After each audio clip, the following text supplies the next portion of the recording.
But there's one other aspect to this as well, and we're using this in problem solving.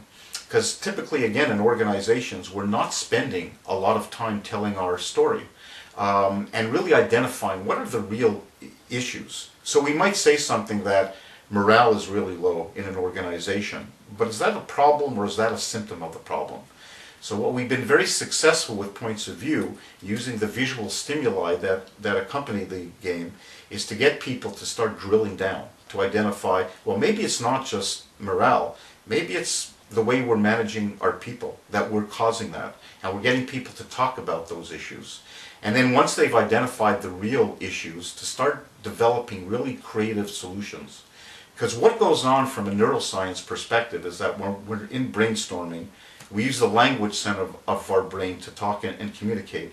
But we can only hold a few things in mind at the same time, and the reality is neuroscience tells us that we have millions of maps in the back of our brain. What points of view does is introduce all its elements to really bring those maps to the forefront.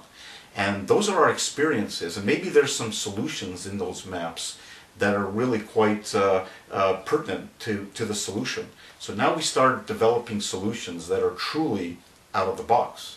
And then even when we come to implement, we know that most organizations are fairly poor at execution.